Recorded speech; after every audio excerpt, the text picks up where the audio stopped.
आइए आज के वचन में जाएंगे। पवित्र शास्त्र बाइबल उत्पत्ति की पुस्तक 3 अध्याय 19। और अपने माथे के पसीने की रोटी खाया करेगा और अंत में मिट्टी में मिल जाएगा, क्योंकि तू उसी में से निकाला गया है। तू मिट्टी तो है और मिट्टी ही में फिर मिल जाएगा। परमेश्वर के पवित्र वचन के पढ़े, सुने, समझे और कबूल किए जाने में परमेश्वर की आशीष हो। आमीन। ये जो उत्पत्ति की पुस्तक हम पढ़ रहे हैं, परमेश्वर यहोवा ने आदम को इसलिए नहीं बनाया था कि उसको खत्म करेगा, लेकिन चूंकि उसके गुनाह और अनाज्ञाकारिता उसको इस मुकाम पर ले आई, उसके लिए ये कहा गया कि मजबूरन एक बाप जिस बच्चे के लिए मन्नत मानता है, जिस माँ जिस बच्चे को जन्म देती है, उसके विषय में समझिएगा कि परमेश्वर ने बनाया मनुष्य को अपनी समानता में। कहा कि आओ हम मनुष्य को अपनी समानता में बनाए, और बड़ा अच्छा लगा, उसको खुश हुआ वो इस बात को लेकर के। लेकिन आगे चल करके वही परमेश्वर उसी अपने पुत्र को, उसी अपने हाथों की बनाई हुई रचना को क्या कह रहा है कि तू पसीने की खाया करेगा और एक दिन तो मिट्टी ही में मिल जाएगा, क्योंकि तो मिट्टी ही में से निकाला गया है। ओके, तो आज से जैसे कि लैंड डे शुरू हो गए हैं, राख बुधवार, बहुत ही जो पहला उपवास है, आपको बहुत बहुत मुबारक हो। और आपके उपवास जो लोग रखते हैं, आपको बहुत परमेश्वर बढ़ाए। इन दिनों में वो जो आपकी घटी कमी है, जिन पर आप प्रभाव नहीं डाल पा रहे, परमेश्वर इन दिनों में आपको आशीष देगा।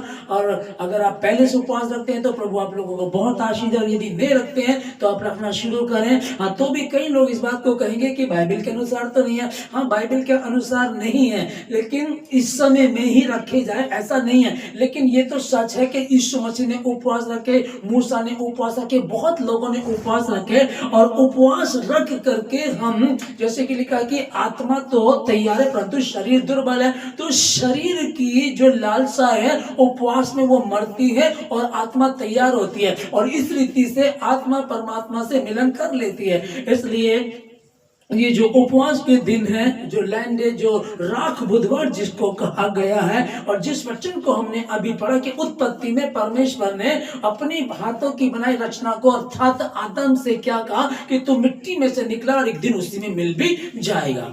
ओके, अभी दूसरा शमूएल 13:19 में यह लिखा कि दाऊद की बेटी तामार ने राख डाली और अपनी कुर्ती को फाड़ करके वो चिल्लाती हुई चली गई।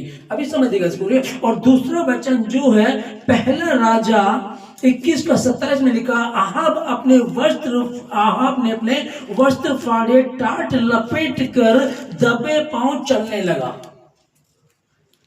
जब मतलब कि इनके पीछे क्या कहानी है, बाइबल को पढ़ने वाले जानते हैं, नहीं तो इनकी आयतें मैंने आप लोगों को बता दी है, उनको आप अध्ययन कीजिएगा।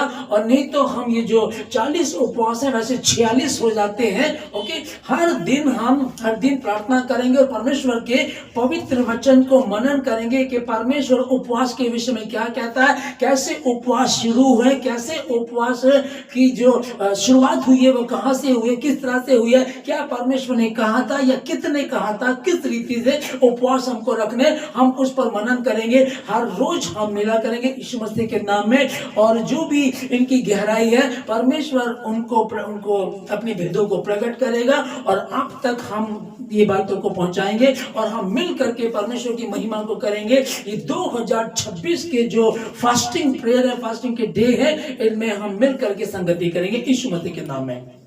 और अय्यूब की पुस्तक 1:20 में हम लोग पढ़ते हैं कि अय्यूब ने बागा फाड़ा, सिर मुंडा कर भूमि पर गिरा और दंडवत करके कहने लगा। और अय्यूब की पुस्तक 2:8 में लिखा, और राख पर बैठ गया। तो राख पर बैठ गया। आज के दिन जो ये राख बुधवार कहा गया इसको कि राख पर बैठ गया, इसका क्या कारण था कि जब वो दुख भोग करते थे, जब वो किसी बात को लेकर के परेशान हुआ करते थे, जब वो कोई गुनाह किया करते थे, तब वो अपने वस्त्र फाड़ दिया करते थे, कई बार सर मुंडवा लिया करते थे, कई बार राख पर बैठ जाया करते थे। और ऐसा होने से कई बार वो टाट पहन करके, मतलब कि जो राजसी वस्त्र हैं खूबसूरत, उनको निकाल दिया करते थे और टाट को ओढ़ करके नम्र और दीन हुआ करते थे। जैसे अहाब के विषय में हमने यह पढ़ा कि वो टाट लपेट कर दबे पांव चलने लगा, मतलब कि अब कोई घमंड नहीं, दबे पांव नम्रता से दीनता से कि मैंने गुनाह किया, मैंने पाप किया, मैंने गलती किया। वो इन बातों को ये दर्शाता है राख का बुधवार जो है। बाइबल में ऐसा नहीं है कि इन्हीं दिन में रखा जाए, क्योंकि यीशु मसीह ने जब उपवास रखे थे 40 उपवास, तो वो उपवास कब रखे थे? जब यीशु मसीह ने बपतिस्मा लिया। अब बपतिस्मा लेने के बाद क्या होता है कि जैसे बपतिस्मा लिया और एक ऐलान हुआ कि परमेश्वर ने कहा कि ये मेरा प्रिय पुत्र है जिससे मैं प्रसन्न हूं, और पवित्र आत्मा कबूतर के रूप में उसके ऊपर उतरता है, दिखेगा। उसके बाद आत्मा यीशु को जंगल में ले जाता है ताकि दुष्ट आत्मा के द्वारा, इब्लीस के द्वारा उसकी परीक्षा हो। तो 40 दिन 40 रात निराहार रहा और उसने उपवास करके प्रार्थना किया। ध्यान से समझिएगा कि कई लोग बोलते हैं कि बाइबल में हाँ इस समय नहीं है कि हम तो पहले रखते हैं। हम कब रख रहे हैं उपवास को कि भैया अब क्या होगा, हम 40 दिन उपवास रखेंगे और फिर वो 45वें दिन में वो गुड फ्राइडे आएगा और उस गुड फ्राइडे को यीशु मसीह मार दिया जाएगा। तो हमारे उपवास कब शुरू होते हैं? जब यीशु मसीह मारा जाता, उससे 45 दिन पहले रखे जाते हैं। उपवास 40 कहे जाते हैं लेकिन हो जाते 46 है। ओके, अब इस तरह से रखा जाता। हमने उपवास रखे हैं, अभी वही है कि बाइबल के अनुसार उस लिए तो नहीं है। कई लोग बोलेंगे कि नहीं तो प्रथा है। हाँ, प्रथा के हिसाब से ना करें, पर इस रीति से करें कि प्रभु ने कहा था कि जहां कहीं मेरे नाम से 2 या 3 जन एक जगह इकट्ठा होते हैं, मैं उनके बीच में उपस्थित हो। परमेश्वर हमारे बीच में उपस्थित होता है। फिर लिखा है कि जहां कहीं मेरे नाम से 2 या 3 जन एक जगह इकट्ठा होते हैं और किसी एक विषय के लिए प्रार्थना करते हैं तो मेरे पिता की ओर से हाँ और आमीन में हो जाती है। जब अश्तर ने 3 दिन के उपवास रखने के लिए कहा तो मोर्देकै से कहा तुम जाओ, जा करके सब लोगों को बोल दो कि सब लोग 3 दिन का उपवास रखेंगे। ओके, सब लोग, तो जो यहूदी लोग थे उन सबों को बोल दिया सब 3 दिन का उपवास रखेंगे। हर कोई प्रार्थना कर रहा, हर कोई प्रार्थना कर रहा अपनी जाति के लिए, क्योंकि फला दिन हमको मार दिया जाएगा। अब कौन बचा सकता? हमें वही परमेश्वर बचा सकता है। और परमेश्वर तो वैसे भी बचा ही लेगा, लेकिन वो हमारे हृदय को, हमारी सोच को देखना चाहता है, उसके प्रति कितना ईमानदार है। इन्होंने उपवास रखा, सब लोगों ने मिलकर के उपवास रखा, परमेश्वर ने की प्रार्थना को सुना और जो हानि इनकी होनी थी वो हानि इनकी नहीं हुई। हालेलुया। आप कहानी से वाकिफ है, आगे हम इसको पूरे विस्तार से सीखेंगे, समझेंगे और परमेश्वर हमको इनको सिखाएगा। सो परमेश्वर आप लोगों को बहुत आशीष दे। इन दिनों में कुछ लोग क्या करते हैं कि हम उपवास रखेंगे और हम जो ज्यादा टेलीविजन देखते नहीं देखेंगे। कुछ लोग वायदा करते कि मैं इन दिनों में मोबाइल नहीं देखूंगा। कुछ लोग, कई लोगों को मैं जानता हूं जो बाकी दिनों में नशा करते हैं, शराब पीते हैं, पर इन दिनों में बिल्कुल नहीं पीते। कुछ लोग जो मांस मछली खाते हैं वो कहते हैं इन दिनों में मांस मछली नहीं खाऊंगा, क्योंकि दानियल के विषय में देखते हैं कि दानियल कहता है कि उन दिनों में मैंने कोई भी अच्छी वस्तु नहीं खाई, स्वादिष्ट वस्तु मैंने नहीं खाई। तो बहुत सारी चीजें कि ये चीज जो है मुझे मेरे परमेश्वर से दूर करती है। कुछ है कि मैं टेलीविजन देखता हूँ या मैं मोबाइल चलाता हूँ या कोई व्यभिचार है या मेरी जुबान है जो चलती है, मैं चुगली कर जाता हूँ या मैं झूठ बोल जाता हूँ या मैं चोरी कर जाता हूँ। बहुत सारी चीजें हो सकती है संसार में जहां हम रहते हैं कि मैं आत्मिकता में नहीं बढ़ पाता हूँ। आप जब वायदा करेंगे, आप करिएगा परमेश्वर से, आज से उपवास शुरू हो गए, कल से आप बात करते हैं परमेश्वर ताकत दे, मुझे सामर्थ्य दे परमेश्वर, ताकि मैं इन बातों को अपने ऊपर हावी होने ना दूं जो परमेश्वर मुझे तुझसे अलग करती है। और आप ऐसा करेंगे निश्चय ही आशीषित होंगे यीशु मसीह के नाम में। उपवास किस प्रकार का परमेश्वर चाहता है उसको हम आगे सीखते जाएंगे। पर आज का जो विषय हमने आपको बता दिया, आप तक पहुंचा दिया है। और परमेश्वर ने कहा था आदम से, तू जो उत्पत्ति 3:19 में हम लोग पढ़ा हमने, और अपने माथे के पसीने की रोटी खाया करेगा और तू अंत में मिट्टी में मिल जाएगा, क्योंकि तू उसी में से निकाला गया है। तू मिट्टी तो है और मिट्टी ही में फिर मिल जाएगा। हालेलुया, हम प्रार्थना करें परमेश्वर से, कहें प्रभु राजा, जो 2026 में मैं आ गया हूं, हम आ गए हैं। अब से पहले परमेश्वर जितने भी वर्ष गुजरे, शायद मैं उसमें ईमानदार नहीं रहा, हम ईमानदार नहीं रहे, उपवास नहीं रखा, प्रार्थना नहीं की, तेरे प्रति ईमानदार नहीं रहे, गुनाह करते रहे। अंत का समय प्रभु जी कब आप आ जाए नहीं पता, कब परमेश्वर हम दुनिया छोड़कर चले जाए नहीं पता। कम से कम परमेश्वर हम ईमानदार बने आपके प्रति, क्योंकि कहीं ऐसा ना हो कि हम यहाँ मखमली वस्त्र पहन रहे हैं, एंजॉय कर रहे हैं, खूब खा पी रहे हैं, और एक दिन मौत आ जाए और आंख खुली तो क्या देखा, कहां पड़े हैं, अधोलोक में। और वही उसकी झूठन को, उस धनी की झूठन को जो उसकी मेज से गिरती थी, उसको जो लाजर खाया करता था, अपना पेट भरा करता था, वो भी मरा। और लिखा है कि कहां पाया गया, इब्राहिम पिता की गोद में। तो यहाँ का समय कुछ ऐसा हो सकता है कुछ दुख के दिन है। लिखा है कि वो जो लाजर था, वो धनी के मेज की झूठन जो बचती हुई गिरती थी, उसको खाया करता था, और यहाँ तक कि कुत्ते भी आकर के उसके घाव को चाटा करते थे। ये व्यक्ति मरा, धनी व्यक्ति मरा, दफनाया गया, धनी व्यक्ति मरा और दफनाया गया, और कहां आंख खुली उसकी, अधोलोक में। और लिखा है कि ये जो लाजर था ये भी मरा, लेकिन ये नहीं लिखा कि दफनाया गया, क्योंकि कोई सोर्स ही नहीं थी, कोई अपना ही नहीं था। जो झूठन खा रहा है, जो बीमार है, जो परेशान है, जिसके घाव कुत्ते चाट जाते हैं, है ना, उसका कोई था ही नहीं है। लिखा है कि वो भी मरा और दफनाया नहीं गया। लिखा दफनाया गया है, ऐसा नहीं लिखा, वो भी मरा और कहां पाया गया, इब्राहिम पिता की गोद में। हो सकता हम कुछ गलत कर रहे हैं, हो सकता हमने कुछ गुनाह किया, हम लिखा है कि जहां खुली वहीं सवेरा। जो हुआ कोई बात नहीं है, फिर से एक मौका परमेश्वर ने 2026 में हमें दिया। आगे पीछे कई बार उपवास हम रखते हैं, आप लोग रखते हैं, बहुत सारे लोग, पर शायद इस रीति से नहीं। ये एक हमारा माहौल बन जाता है, हमारे चर्च के लोग रख रहे हैं, मसीह लोग रख रहे हैं, मेरे चाचा रख रहे हैं, मामा रख रहे हैं, ससुराल वाले रख रहे हैं, हमारे परिवार के लोग रख रहे हैं। एक दूसरे को देखकर कहीं ना कहीं संगति का असर पड़ता है। भैया उसने उपवास रखा, मैं भी रखूंगा, पति उपवास रखा तो पत्नी भी रख लेगी, पत्नी रखा चलो मैं भी रख लेता हूं, और पति पत्नी रखते तो चलो बच्चे भी शामिल हो जाते हैं, है ना। इस रीति से हो सकता है, आप कीजिएगा, कुछ मुश्किल नहीं है, कुछ मुश्किल नहीं है। और हो सकता है कि इन दिनों में उपवास नहीं थे, लेकिन यीशु मसीह ने उपवास रखे थे, है ना, और उपवास रख करके वो इतना, उससे तो बल की आवश्यकता नहीं थी, स्वयं परमेश्वर है। लेकिन वो ये बताना चाह रहा है, जब आप उपवास रखेंगे तो आप ऐसे हो जाएंगे जैसे जब शैतान परखने के लिए आया धरती पर। अब से पहले, यीशु मसीह से पहले जितने भी, पहला आदम भी गिर गया, हर मनुष्य गिरता चले गया, पाप में, झूठ में, व्यभिचार में, है ना, अनाज्ञाकारिता में, वो खत्म होते चले गए, सब गिरते चले गए, सब गिरते चले गए। लेकिन पहली बार सामना शैतान का जब यीशु मसीह से हुआ, तो उससे कहता कि यदि तू परमेश्वर का पुत्र है तो कह दे पत्थर रोटी बन जाए।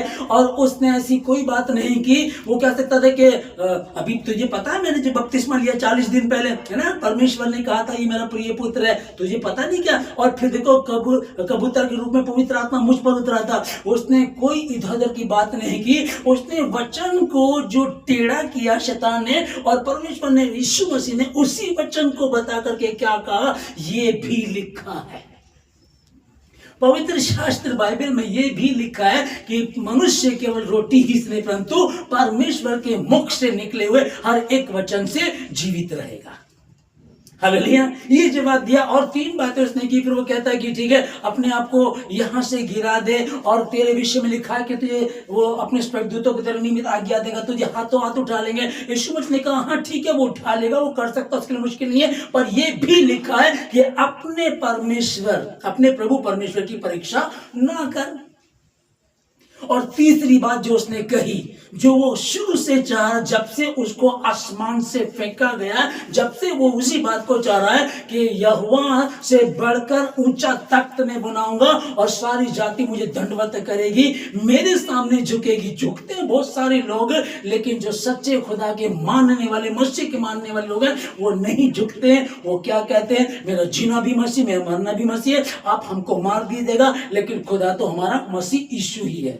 हालेलुया। ठीक है, वो वहां पहुंचा, वाटिका में आया और वहां परमेश्वर के बनाए हुए मनुष्य को उनको अनाज्ञाकारिता में, पाप में डाल दिया। अब यीशु मसीह को वही बात कह रहा, अपनी औकात में आ गया और कहता है कि यदि तू मुझे झुक कर दंडवत करे तो ये सारा, ये शान शौकत देख रहा दुनिया की, ये सब कुछ मुझे दिया गया, वो मैं तुझे दे दूंगा। यीशु मसीह एक पल में इसको ठीक कर सकते थे, लेकिन वो मुझे और आपको सिखाए समझा रहे हैं। तब यीशु मसीह ने शैतान को क्या जवाब दिया?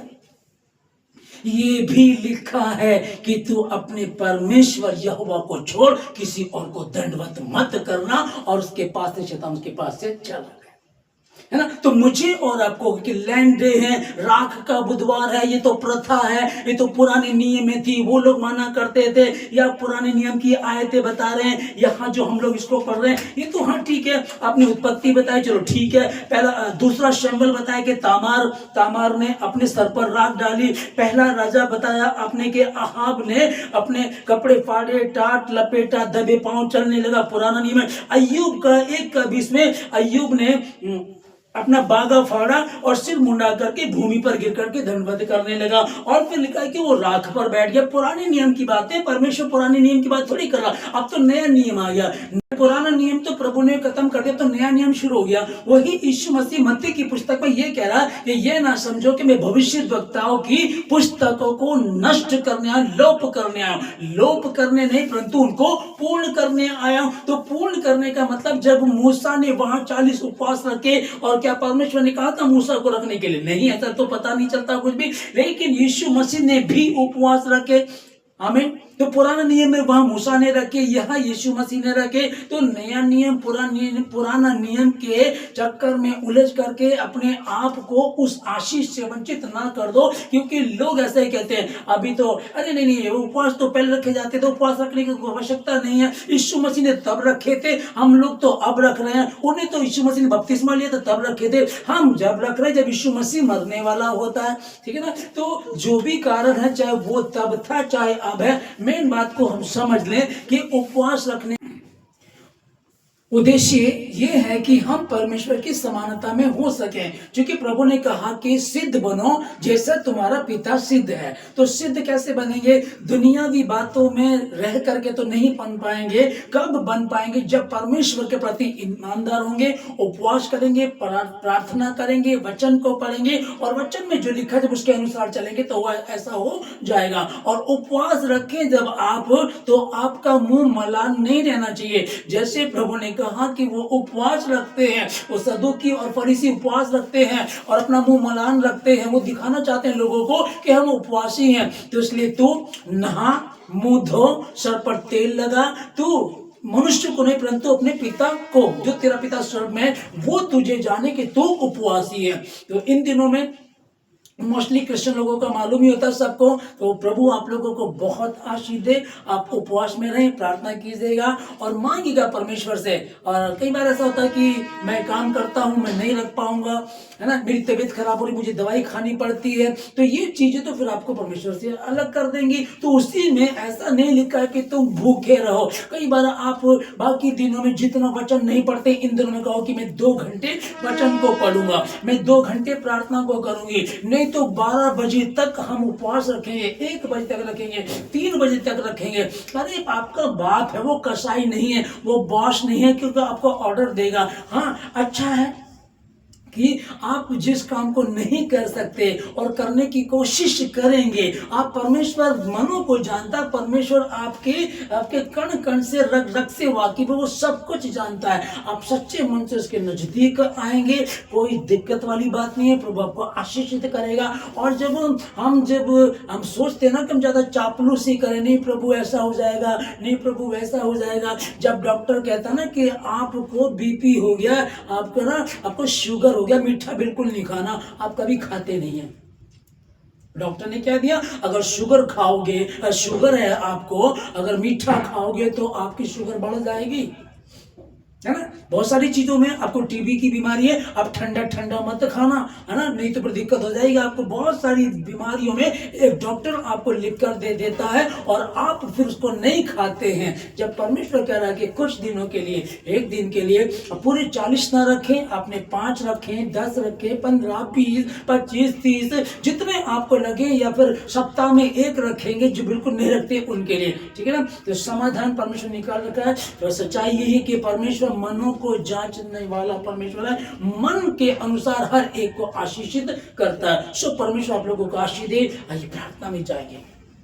पवित्र प्रभु महान परमेश्वर, मैं आपका धन्यवाद देता हूं पिताजी सारी बातों के लिए, आज के दिन के लिए, इस राख बुधवार के दिन के लिए, पहले उपवास के लिए, पहले दिन के उपवास के लिए मैं धन्यवाद देता हूं परमेश्वर। अपनी सहायता की, मदद की परमेश्वर, कि हम आपको धन्यवाद का बलिदान चढ़ा सके, आराधना कर सके, आपके वचन को से सुन सके, समझ सके और उसके अनुसार चलने वाले बने। प्रभु जी आप हम सबों की सहायता मदद करें, जितने भवन में हैं, जितने ऑनलाइन सुन रहे परमेश्वर, इन सबों को आशीषित कीजिएगा।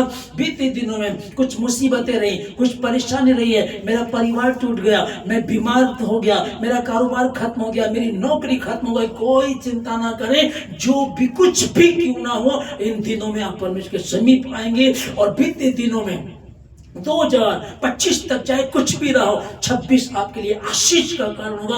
आशीषित होंगे आप, और आप आशीषित होंगे और आप दूसरों के लिए आशीष का कारण बनेंगे। इसलिए नम्र बनो, दीन बनो, लौट आओ, जहां आँख खुली वहीं सवेरा। जो हुआ कोई बात नहीं है, मैंने अनजाने में गलती की, मैंने जानबूझ के की, कोई बात नहीं है। बच्चे गलती कर जाते हैं, बाप है वो कसाई नहीं है, वो बाप है, फिर से ठहरा रहता है, फिर से कहता है मेरे बच्चे घर लौटा, फिर से कहता है मेरी बेटी घर लौटा, फिर से वो वही कह रहा, आओ हम आपस में वाद विवाद करें, तुम्हारे अधर्म के काम चाहे लाल रंग ही के क्यों ना, वो हिम के समान श्वेत हो जाएंगे। उड़ाव पुत्र चला गया, सब कुछ लुटा करके आ गया, लौट करके आया, लेकिन हुआ क्या, उसने सबसे पहले मन में पश्चाताप किया। वैसा सच्चा पश्चाताप आपके मन में हो, ताकि परमेश्वर दौड़ करके आए। आप तो इस लायक नहीं कि आप उसके समीप जा सके, पर वो पिता आपके पास दौड़ करके आए। इसलिए सच्चे मन से जब आप पश्चाताप करेंगे, तौबा करेंगे, मैं कह रहा हूं आप लोगों को, प्रभु ने खुद कहा ऐसा उपवास मत रखना जैसे सदूकी और फरीसी लोग रखते हैं। वो इंसान को दिखाने के लिए अपना मुंह मलान रखते हैं और ऐसा कहते हैं कि हम तो उपवासी हैं, अपने आगे तुरही बजाते हैं। वो अपना प्रतिफल पा चुके हैं। तुम गुप्त में रहना, भीतरी कक्ष में जाना, द्वार बंद करना, मुंह धोना, सर पर तेल लगाना, किसी को उपवासी दिखाई ना देना, पता ना चले, पर तुम्हारे चेहरे पर तुम्हारे खुदा का नूर हो। 40 दिन बाद भी जब मूसा उपवास में था, भूखा प्यासा था, जमीन पर जब धरती नीचे नीचे आ रहा था, तो लिखा है कि उसके चेहरे से किरणें निकल रही थी। भूखा और प्यासा था तो उसके चेहरे से किरणें निकल रही थी, वही आपके चेहरे से निकलेंगी यीशु मसीह के नाम में। हमने जाने में अनजाने में गलती की, कोई बात नहीं, उसके समीप बैठे, कहीं प्रभु मुझे धो दे, मुझे शुद्ध कर दे। क्यों प्रभु जी? कि हम वचन को जैसे पढ़ रहे थे उसमें कि उसने वो रात पर बैठ गया, वो दीन हो गया, उसने अपने वस्त्र फाड़ दिए। क्या कहानी थी, क्यों उन्होंने किया, क्या उनके साथ चल रहा था? हम जब उसको पढ़ेंगे और अच्छे से अध्ययन करेंगे, हम समझ पाएंगे। मैं यीशु मसीह के नाम में आप सबों के लिए, जितने भवन में, जितने ऑनलाइन सुन रहे हैं, मैं प्रार्थना करता हूँ कि इन दिनों में परमेश्वर आपको आशीषित करे, आपको आशीषित करे, हर बुराई से बचाए, किसी परीक्षा में पड़ने ना दे। जैसे परमेश्वर की इच्छा स्वर्ग में पूरी जमीन पर, और हर एक के, जितने सुन रहे, हर एक के जीवन से हो जाए। आप सत्य को जान चुके हैं, पर स्वतंत्र हो जाइएगा। जाने जाने में जो गलती हुई है उसके समीप बैठे और वो कह रहा है, आ बेटे घर लौटा, आ बेटी घर लौटा, यीशु मसीह के नाम में। आज का पहला उपवास आपको मुबारक हो और आगे आप बढ़ते चले जाएं। आत्मा तैयार है, शरीर दुर्बल है। शरीर पर प्रभाव डालने के लिए आत्मा को तैयार करना पड़ेगा। इसलिए जागते रहो, प्रार्थना करते रहो, उपवास करो और उसके आने का इंतजार करते रहो। धन्यवाद देते पिताजी सारी बातों के लिए, सारी आदर महिमा आपको देकर धन्यवाद के साथ प्रार्थना यीशु मसीह के नाम से मांगते हैं, आमीन।